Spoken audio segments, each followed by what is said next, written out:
Good afternoon, everyone. And for those who are watching from different time zones, good morning or good evening, especially for those watching on the recording or later on. My name is Marilyn. I'm the founder and CEO of Customized Training Solutions Private Limited, or CTS. And we are passionate about helping leaders and organizations who are continuous learners and action takers to transform and thrive in all aspects by co-creating customized programs with our world-class resources. So we have served over 3,000 leaders from 30 countries in different industries, including Petronas, Sony, PruLife UK, Ayala Group, Chevron, Tencent, Jollibee Foods Corporation, and Shell, to name a few. Expert says that the pandemic will last for the next 3 to 5 years. And this is why we are organizing several interventions, including this interview, to help leaders who don't know how to stay relevant and adapt to the new normal or next normal, as they say. Also to find, those leaders who find it stressful to lead and ensure performance of a remote team. And for those leaders who are afraid that they can't keep up or keep their team and business. So hopefully this interview and the rest of the interventions that we do and you join in too will be able to help you to stay relevant and continue to lead effectively in any situation. So it's my pleasure to be able to introduce our leader for today, Png Bee Hin. I hope I pronounce your name properly. Bee Hin is the CEO of LDR Private Limited, with 7 years experience in transforming outdoor learning using location-based technologies and rapid authoring tools, and 6 years experience in managing large organizational using enterprise resource planning system. Bihin has 26 years of experience in leadership development and organizational development as the Vice President of Managed Services in ST Electronics, Director of Ministry of Defense Shared Services, and Commander of Singapore Armed Forces. So without so much further ado, I'd like to bring him in. Hi, Bihin. How are Hi, you? Marilyn. Yeah, I'm very good, Marilyn. How are you? I'm good. Thank you for asking. So, thank you so much for taking time to have this interview with us. And I really, appreciate. I'm so excited, in fact, because they said like one of the best people in terms of leadership are those who have like influence or experience in the military. So, I guess you're the second time, the second one I will be interviewing, but of different organization, I would say, in the military. So let's jump into the interview so that our guests or our attendees will be able to get so much more from you. So Mm. basically, the questions I've created will flow in such a way we would have like a better understanding. The first three will for us to have a better understanding on from which experience and perspective you're coming from, and then the 4 to 6 questions will mainly on getting the meaty part from you and learning from you, and the last 2 questions will be my Miss Universe questions. Okay. Yeah. So Mm. yes, to start with, please do share with us your leadership experience and influencers, possibly the leadership styles that that your favorite, I would say your favorite leadership styles, and of Mm. course the those people who probably influence you along the way. Yep. My leadership experience actually stemmed from four different sectors that I've gone through over the last almost 30 years. The first Yeah. was from the armed forces, where I started as a private soldier and then retired as a full colonel from the Singapore Armed Forces, and Mhm. subsequently as a civil servant running the Ministry of Defense Shared Service Center. And thereafter, as a corporate leader, when I was in ST Electronics as a vice Mhm. president of this the largest ICT company in Singapore, and finally deciding to be an entrepreneur. Yeah, so from a soldier Wow. to a civil servant to a corporate leader, and now an entrepreneur.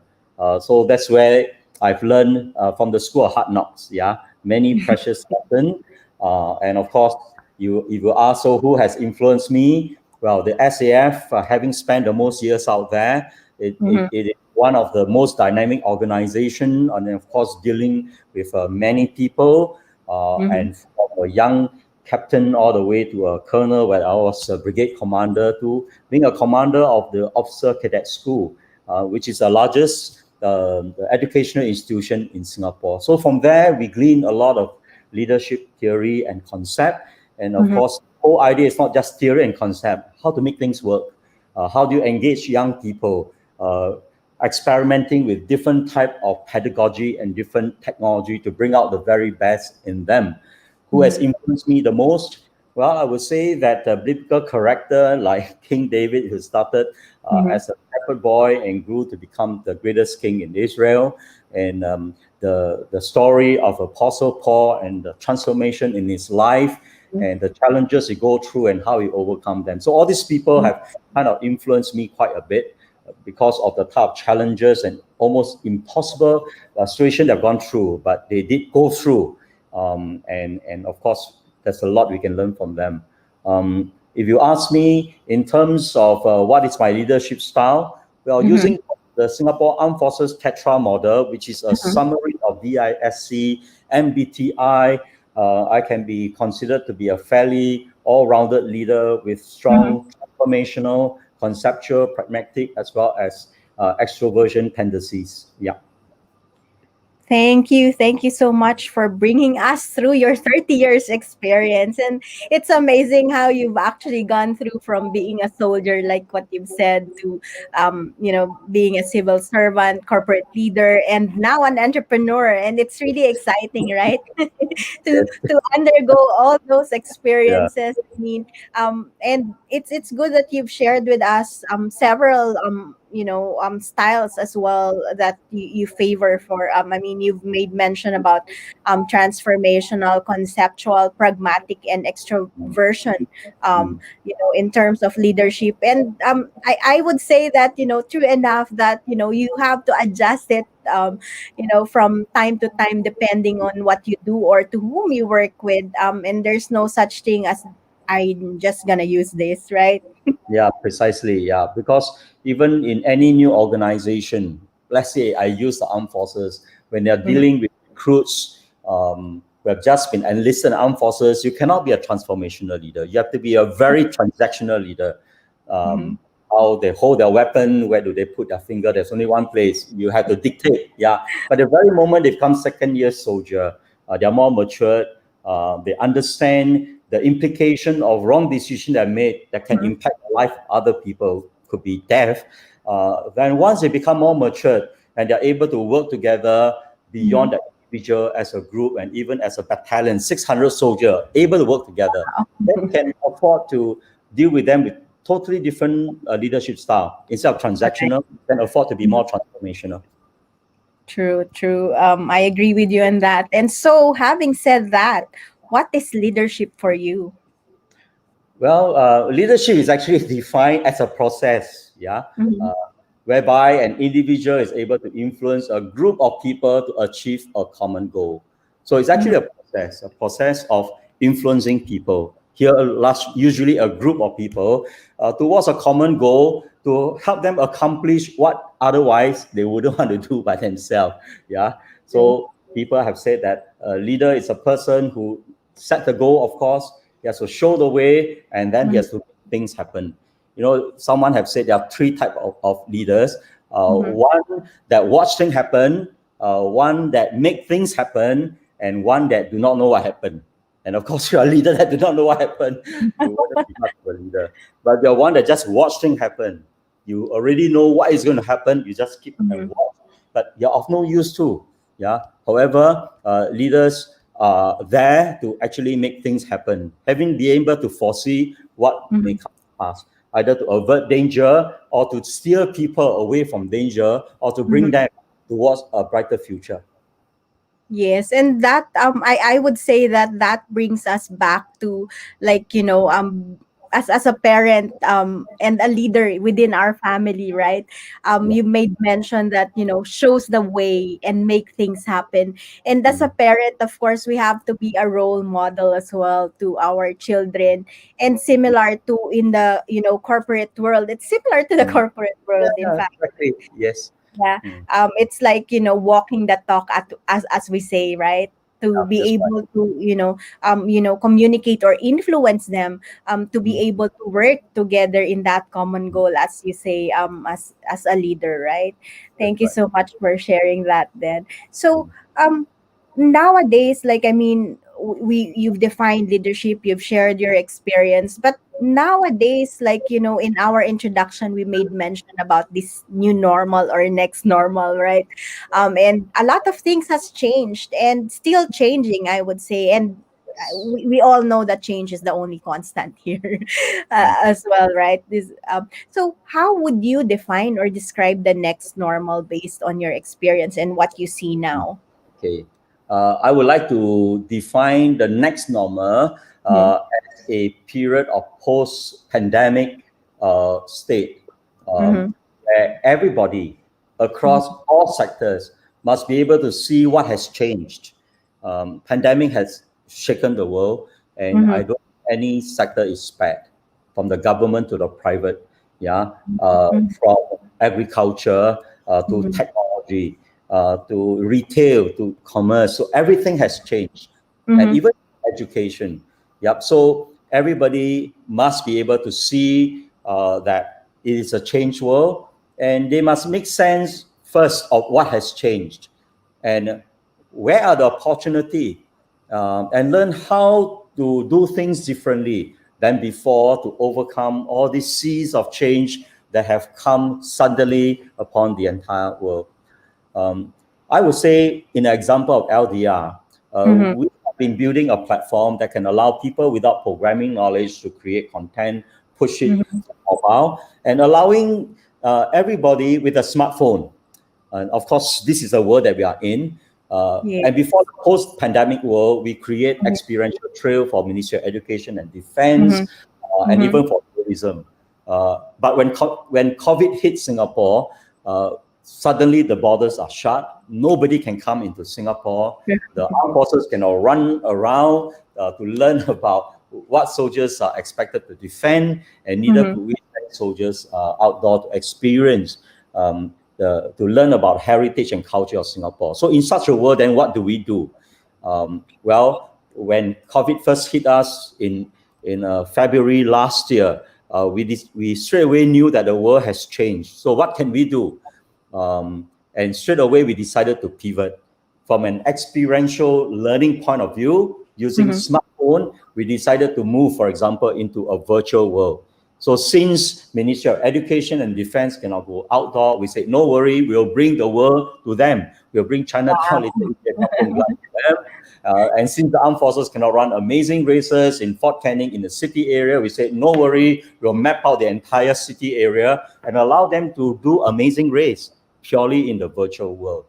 And then we also realized, as an example, that having done this, and mapping out all these key point of interest and precinct in Singapore, that we can Mm-hmm. do further, not only for people to have an experience, a virtual experience, a virtual tour, a virtual shopping, but we can also create a virtual convention where we can turn uh, the virtual world Mm-hmm. into a precinct where you can have an open air international convention, Mm-hmm. where, for example, in Gardens by the Bay, you could actually set right in the heart of the the the the, this um, this super tree cluster. You can set a Mm-hmm. stage, and then you can put, that's a virtual stage, and you can put virtual booth all around other key point of interest like the Chinese garden, the Malay garden, and the Indian garden. And with that, you can still open up to the entire world who cannot come to Singapore to now come virtually to attend an international convention where keynote speaker can be featured at the right time, and Mm-hmm. where, having listened to keynote speaker, people can explore the various booths set up in various key point of interest. So with this, we promote destination. At the same time, we still allow virtual convention to take place. Hence, we can still enable Singapore to be an international Mm-hmm. convention, even in the midst of COVID. Right, right. Thank you so much for sharing that. And I love that you've mentioned, of course, first of all, I mean, next normal, Mm.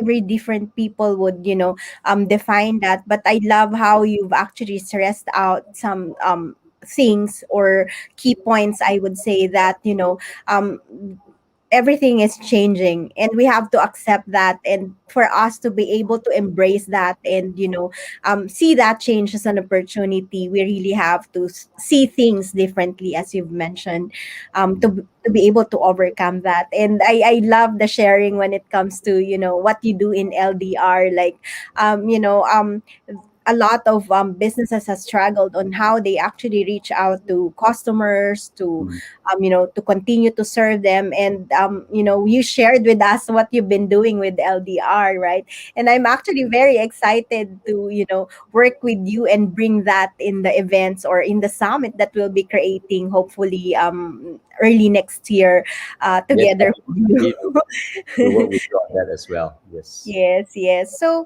um and these, of course, changes would definitely bring in as well some hesitations and problems to most leaders. But I would say that there are some problems that, in fact, that are kind of common even before the Oh, COVID-19, yes. right? So what, for you, what are the top three problems most corporate leaders do face?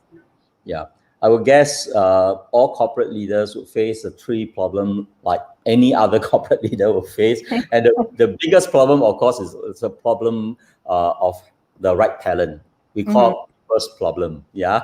When I say about people's problem, I'm talking about bringing people with the right competency, the Mm-hmm. right drive, and the right character. You can Mm-hmm. have people who have the right competency, but they have no drive, or the competency come to naught.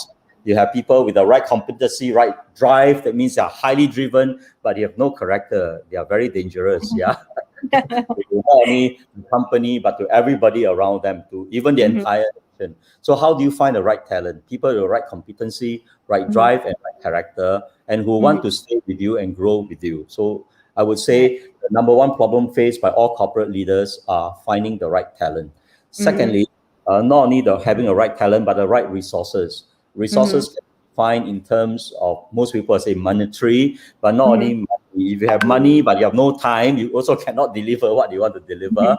And finally, you have money and you have time, but you're all alone, you're also dead, right? So you also need to have the right network to allow you to expand your business.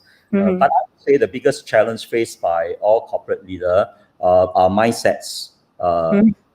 Because if you have the wrong mindset, the wrong mental model will create system structure that drive behavior. So if you have Mhm. the wrong mental model, you'll be creating the wrong system structure.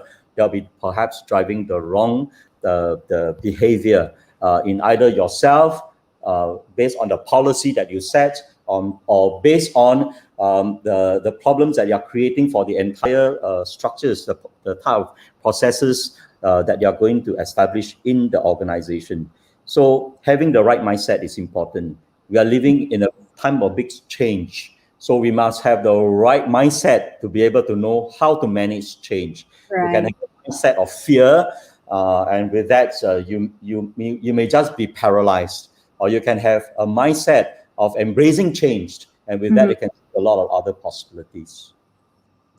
True. Thank you so much. And I've actually remembered, since you've mentioned right talent, we just recently run a master class on how you can actually keep your the right talents or your high performing team to engage, and to how you can have like employee retention that really works.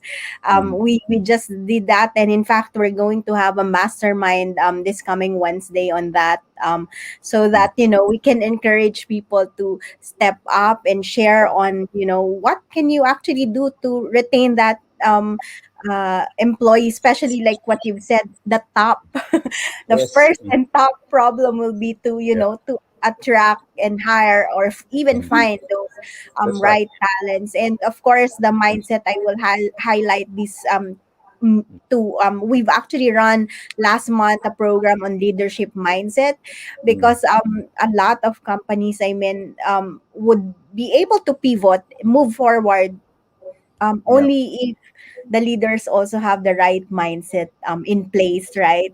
And I'm glad that you've actually shared both of those as well. And that's the reason why we're really focusing a lot on this. Even in the military, I would say you've made mention about the Tetra Yeah. model, right? So Yeah. it's all about understanding that as well, the other people around you, because the talents are people, are human, right? That's right. Yes. So Mm. mm, And we are all yeah, structured very differently. Yeah, we all come with our exactly. own gift, our own strength, Mhm. our own True. limitation, and Mhm. no one is perfect. So if you are able to understand what is our own hardwiring, Mhm. where our strength, where our gap, and how other people are different from us, and how we can interrelate with them, and then pull strength together, then we can really help to change the world, and we can Mhm. create organization that is very pleasant to work with. Yeah, and True. finally about mindset, someone have said, if you think you can, you can. If you think you can't, you can't. You're always right.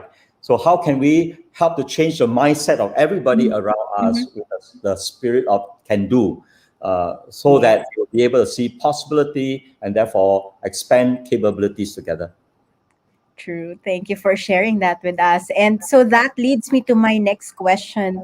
What are the, important leadership capabilities or skills that you must have in the next normal to be able to lead, continue to lead effectively, right? Yeah. I think leaders first must have vision. We are Mhm. living in very difficult time. Sometimes people say it's very despondent, Mhm. and some people say, well, the future is very bleak. But leaders must have vision. Uh, be able to see beyond what is on the horizon, and having done so, to be able to communicate that vision and Mhm. convince people to follow them willingly. And to do this, I think the leader must possess, number one, an open Mhm. and creative mindset. Because if the mind is closed and you think it's bleak and you believe that it is bleak, then it will be bleak. And whatever hope that there is, you can't even see it at all. So possess an open and innovative mindset. Secondly, Mhm. I think leaders must be able to leverage technology. Yeah, Mhm. because technology can be a force multiplier. Technology can never replace human, but technology can be a wonderful tool for human to use. With the right Yes. tools, you can accomplish a lot more with multiplying effect. The third is beyond the use of technology. I believe leaders must be able to pool collective strength. They must Mhm. know what individually and collectively they are good at as a company, but no Mhm. company is perfect either. Yeah, and because no company is perfect, they should be able to look for complementary company that can work with them, so that with Yes. this collective strength, they are then able to move a lot faster and True. overcome all the challenges that are thrown right at their face. And finally, I believe the leaders must have the courage to act. You can have powerful vision, but if you do not take the first step, you dare not act, nothing is ever going to be done. Um, so, of course, some people have said the most difficult thing to get things going is to get it going, the courage to act. But sometimes we dare not uh, take that first step because we are afraid. Is that a wrong step? We don't have all the information. What will people think about this? Is it a stupid idea or not? But if we do not act, we will not know. Yeah. True. Yes. And I really love the part that you've made mention again about open and innovative mindset. And then, that boils back to what we have just discussed on the top problems as well, which is the mindset, right? You have to be open to be able to have that shift as well. And of course, leveraging in technology, which we are doing right now, Yeah. in fact, right, where we are using like this StreamYard to leverage on to reach out to more, and even the platforms where we're actually having this live, to reach out to more people, to hear this, to share this, and to inspire them to be able to leverage in technology. Because the thing is that a lot of people actually like really work from the scarcity mindset and a lot of fear, I would say. And that's the reason why they think that technology will take away away their jobs for us, instead of actually leveraging on technology to to make their lives easier. I mean, I would say that in fact, from me using the technology, I get to reach out to a lot more people. That's right. I get to automate things. So it's just about on how I can actually leverage on technology, right? Rather than, next time, human will never be obsolete. We were created to be to be That's able to right. take care of all of these, right? I mean, Yes, yeah. That's how our Creator had made us. Our Creator exactly. Himself is very creative. Yeah, He made the heavens and the earth, True. and we are made in His image. So Mhm. there is this element of creativity that is inherent in all human beings, and so we have to use that in order to solve problem and think out of the Yeah, box to solve the problems that's around us, to be able to see the mhm. desired future and just forge ahead. True. Yes, yes. And I love when you share the collective strength. I remember like, oh, this is already what I've been doing, right? Mm, Since I don't have like all the resources I want, then mm, I leverage on other partners, have that collaborations going on so yeah. that I can leverage on like, your technology, for example, or my Mm, others my other partners, strengths as well. And lastly, of course, the courage to act. I mean, without actions, nothing will happen to us. I mean, that's and right. so for those who organizations, or even especially those in the L&D space, I mean, don't be surprised that nothing is happening unless you act, unless you get to monitor and you have that culture or accountability within your team. Then that's when you really be able to see results from one from the other, right? Okay, let me just before I proceed to the next question, I actually got a comment from Surenda. Hi, Surenda. Mm, Thank you so much for engaging with us. So he said that leaders should have long-term prospects and challenges definitely. while deciding goals and objectives, especially ready to face the pandemic or war or disaster like situation. And I'm Mm, sure Bihen, you will agree with me. I mean, we are on a war right now. It's just unfortunate that we can't really see uh, the our enemy with COVID yes. 19, right? Certainly, yes. So having a long-term perspective requires leader to have, of course, ability to have vision. Yeah, Mhm. long-term vision. But it's not just vision. It's having have clarity of what can be. Then you have to come Yes. up with strategy. How do you then get people from where they are Mhm. to the desired future? And then you have to learn to organize the people, the grouping and tasks, of time and space, and you have Mhm. to think of all the resources. So lots of work out there, but Mhm. everything start with having clarity of vision. It's just like Right. what King Solomon said thousands of years ago: without vision, the people Mhm. perish. Yeah. Right. True.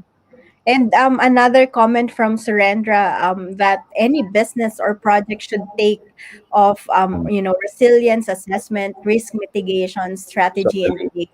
Yes, certainly. Thank you, and thank you for sharing that with us as well, in relation to the conversation. And feel free to, for everyone who's watching us right now, feel free to engage with us. Post in your comments or your learning from what you've Mm, been hearing from Bihin as well today. So, yeah. And the next question I have is, we've talked about learning, we've talked about leadership, and what we really want to have is that transformation to be able to thrive in the next normal, right? So, mm. what do you believe is the role of learning, leadership, and transformation in order to thrive in the next normal, in that case, to I sum it think up? I think the role of learning, leadership, and transformation is all about gearing towards building capacity for change. Mm-hmm. I think that's in the heart of whatever every leader wants. They Mm-hmm. know that it's not possible for they themselves to carry the burden to solve all the problem, and that's Mm-hmm. why they need people. People is what make the organization, not organization structure or processes. Is the people, but you have to build capacity for change in people. To do that, I think leaders can follow certain discipline. Mm-hmm.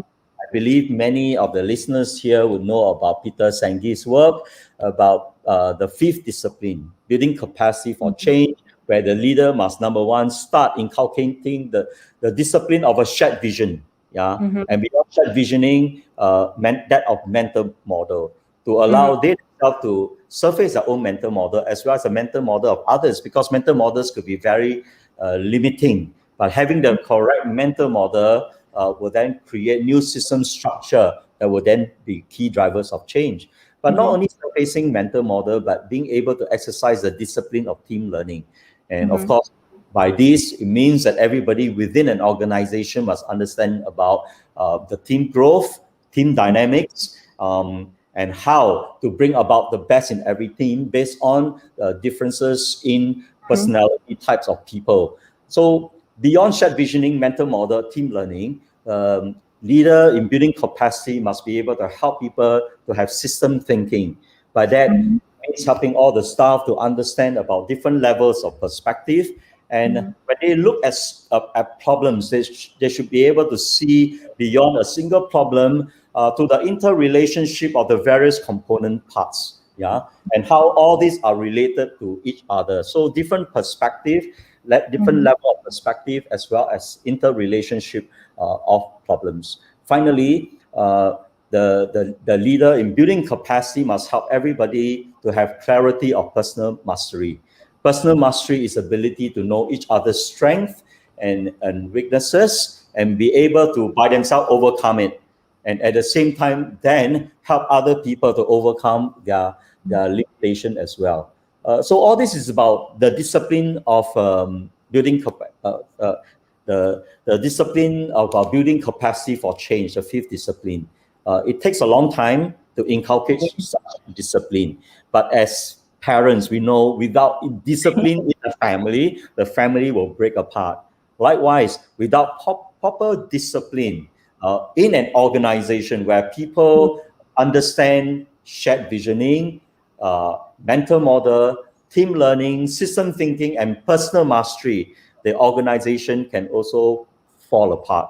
But once all these are ingrained in every of the individual staff as well as leaders, then there's capacity big enough for change. So any change that comes suddenly or foreseeable, they'll be able to know how to handle immediately or in good planning, like what one of the audience have suggested.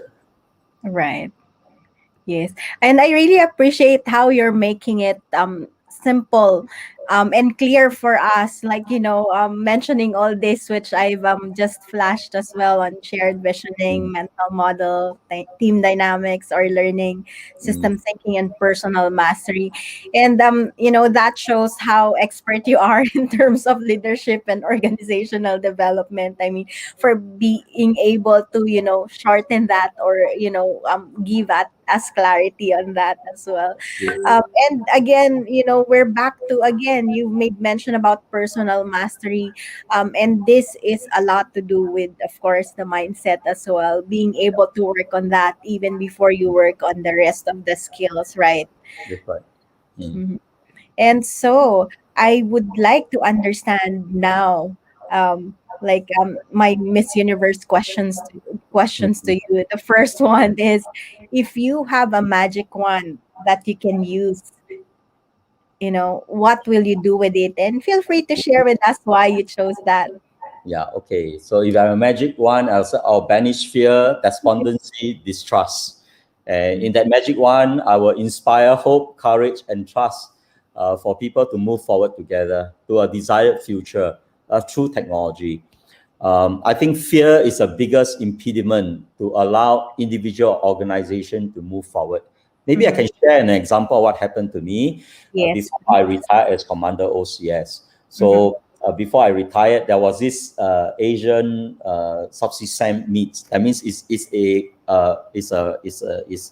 a rifle meet, and the Mm-hmm. best shooter from the entire ASEAN gets together, Mm-hmm. show their shooting skills.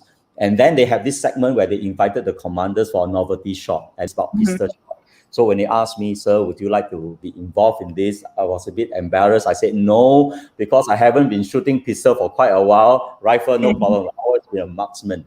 And I don't want to embarrass myself. So they said, no worry, before the meet, they will bring the national coach to coach me again to refresh how to shoot pistol correctly. So there I was. I said, okay, in that case, fine, I'll take up the challenge. So one day before the rifle meet, I was given this pistol with 6 rounds and a target.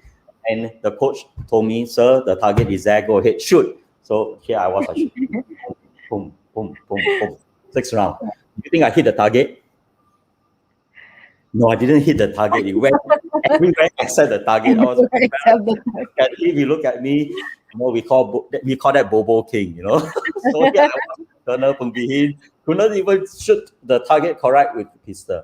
So I look at him and he looked at me and he said, sir, you know what's wrong with you? I said, tell me. He said, the problem with you is that you're afraid. I said, me? I'm afraid? He said, yes, you're afraid. And because you're afraid, you were snapping. And that's why the rounds went all over the shop, except the target.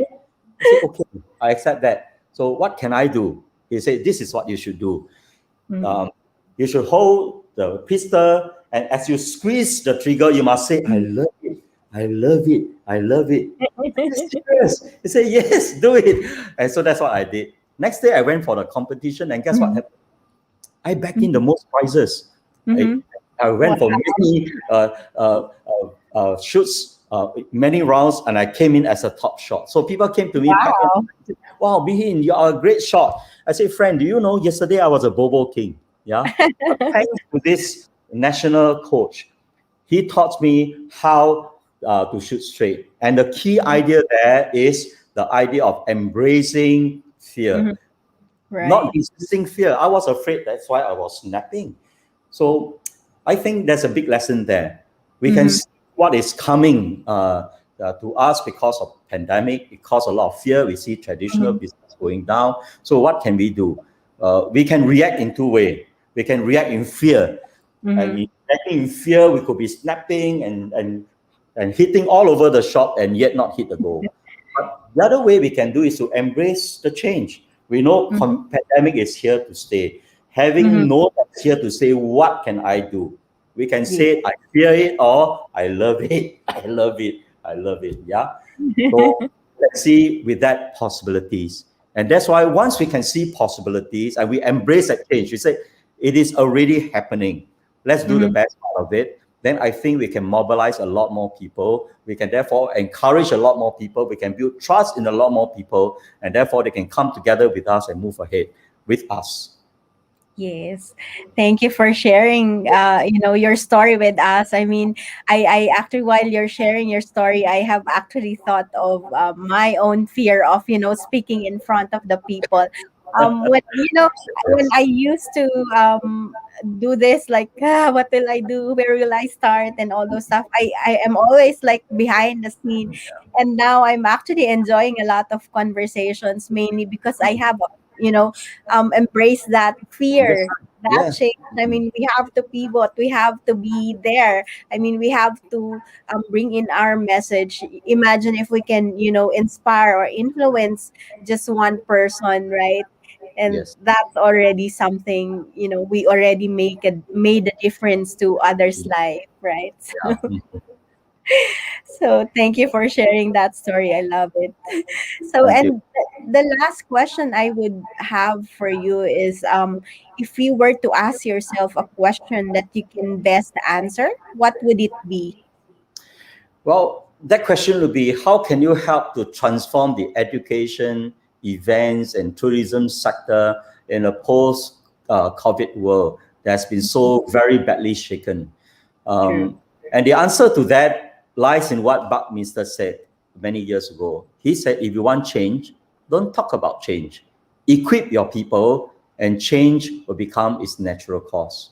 It is for this reason that about 12 years ago, we decided to build platform that can help the industry.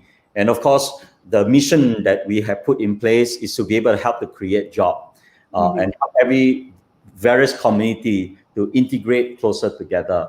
and then Mm-hmm. help everybody to become better stewards of environment. But how then do we do it? We think that the best way to do it is to build a platform. One of the Right. best advice I heard from Google many years ago is that if about more than a decade ago, and the advice is if you want to survive the next decade, do not Mm-hmm. build apps, but build platform.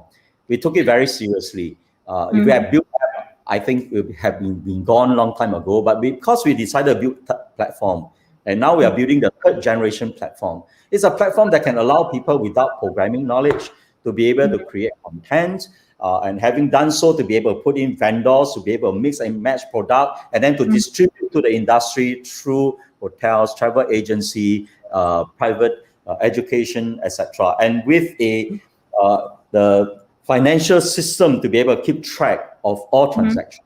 So Mm-hmm. that's a type of platform that we have built. And I think a platform like this, like what we have done in Singapore, is that we have helped to transform the education scene, the training scene, as well as even the tourism scene. And that would be the type of uh, desire that I like to put in the hands of anybody out there that say, oh, my traditional business is already severely affected. What can I do? Mm-hmm. Well, the answer is don't talk about change. Get yourself equipped. Learn how to use platform like this or other platform that you can find around you, and very rapidly pivot towards the area of change. If you ask people, well, I want you to start to learn coding from zero, it will take a long, long time. But if you say, well, learn to use this platform. So once you use a platform like this, you can straight away create content, build your own business, and grow your business. Yes, thank you so much for sharing with us. We really enjoyed this conversation.